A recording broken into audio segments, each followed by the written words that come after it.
Welcome to this deep dive. Today, we're really getting into a fascinating situation, a strategic challenge playing out right now in football. We are. We're looking at Sunderland AFC, Yeah. just back in the Premier League, quite dramatically, too. Yeah, absolutely. And we've been listening closely to the Sky Sports Essential EFL podcast, specifically Andy Hinchcliffe and Gary Weaver. They've really honed in on this huge decision the club's facing. That's the core of it. So our mission here is to unpack that choice. Does Sunderland stick with what got them here? You know, that focus on young talent, building steadily. Do they twist? Do they, splash the cash, go big to try and survive in the Premier League? Exactly. What are the experts saying, and what does this moment really mean for Sunderland going forward? Okay, so let's set the scene first. Their journey back, it was, pretty remarkable. Oh, totally. That championship playoff final against Sheffield United, that comeback, just pure theater. Incredible stuff. But, as the panel pointed out, it's how they got there that's really interesting. This philosophy under Kira Louis-Dreyfus. Right, that clear strategy. Scout young, develop them, build the team sensibly. And crucially, sell them on when the time's right, often for a good profit. Yeah. Hinchcliffe actually said, it's incredible what they've achieved doing it that way. Which brings us right to the crunch, doesn't it? That worked brilliantly in the championship. But now? The Premier League. Yeah.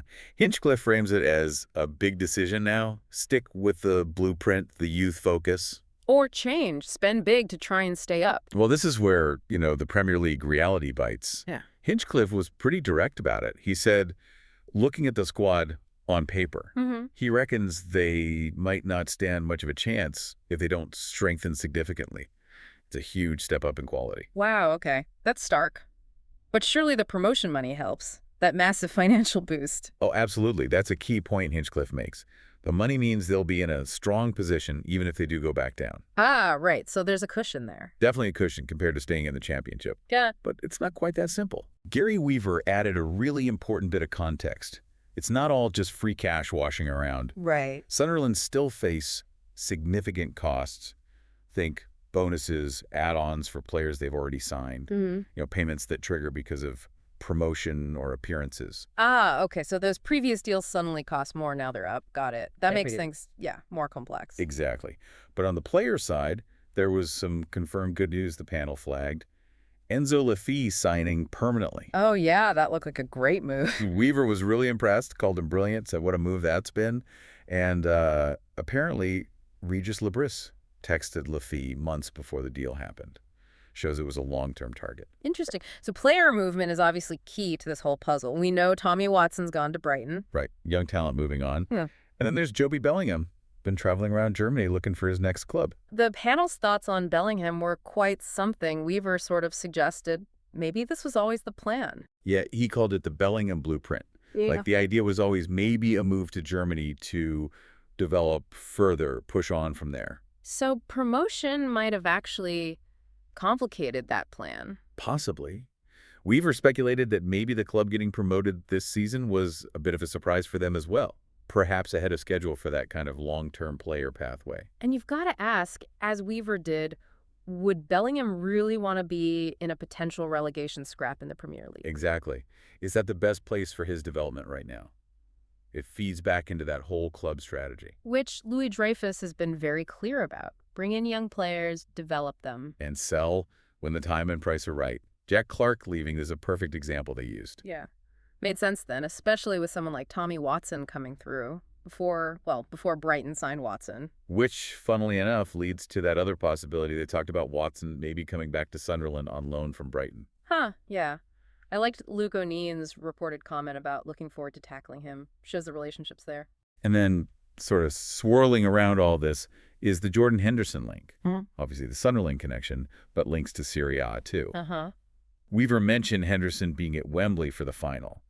Maybe reading too much into it, but he saw it as perhaps a little hint from Sunderland that they might be willing to mix it up a bit. Bring in some experience, maybe some high-profile names. Yeah, perhaps deviate slightly from the pure youth model. Okay, so putting all these pieces together, it really circles back to that core dilemma.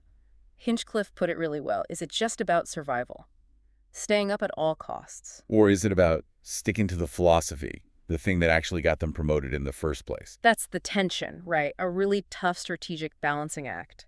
It is, and Hinchcliffe gave his prediction. Yeah. He thinks they won't completely ditch the philosophy. Okay. He reckons they'll stick with most of their philosophy, but, and this is the key bit, they'll absolutely have to add a few experienced players just to give themselves a fighting chance, a kind of hybrid approach. A pragmatic blend, maybe? And what about Weaver's take? He sees the big question as being about whether they continue that model, developing and selling talent.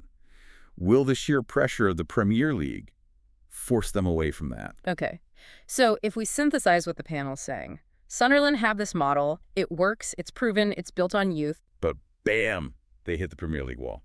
The money needed, the competition level, the danger of going straight back down, it's immense. Yeah, you can feel that tension the experts are highlighting, sticking to the long-term plan versus that urgent, short-term need for Premier League survival. And the likely outcome, based on what Hinchcliffe and Weaver are suggesting, it feels like compromise. Sticking to the core ideas, but adding some know-how. Exactly. Keep the philosophy largely intact, but bring in some experienced players, some steals, some Premier League savvy, just to help them compete in that first crucial season back. Adding reinforcements without sort of selling their soul. So wrapping this up, it really feels like Sunderland are at a massive crossroads, a pivotal moment. Definitely.